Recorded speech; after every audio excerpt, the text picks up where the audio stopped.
তিনটি পাপ করলে পরে মানুষ খুব দ্রুত মারা যায়। তিনটি পাপের দ্বারা মানুষের হায়াত কমে যায়, মানুষ খুব দ্রুত মারা যায়।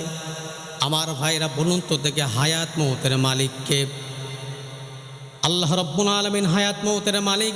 হযরত আলীর কথা আমার কথা নয়। হযরত আলী বলেছেন, কিছু ভালো কাজের দ্বারা মানুষের হায়াত বেড়ে যায়, আর কিছু মন্দ কাজের দ্বারা তার হায়াতটা কমে যায়। আমার ভাইরা, তাহলে তিনটি পাপ কখনো করা যাবে না।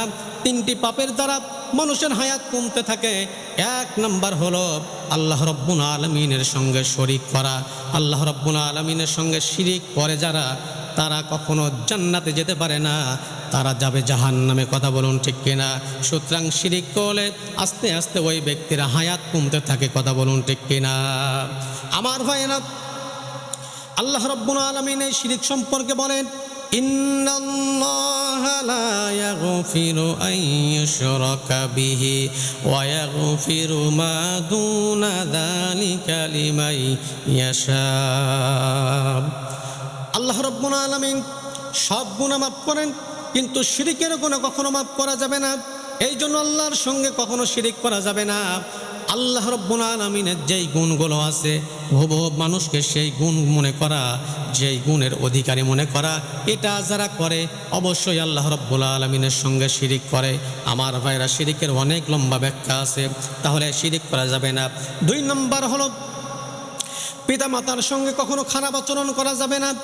পিতামাতার সঙ্গে কখনো দুর্ব্যবহার করা যাবে না।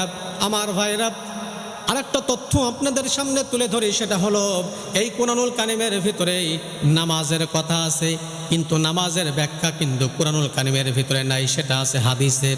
এই কুরআনুল কারীমের ভিতরে রোজার কথা আছে, রোজার ব্যাখ্যা কুরআনুল কারীমের ভিতরে নাই, আছে হাদিসে।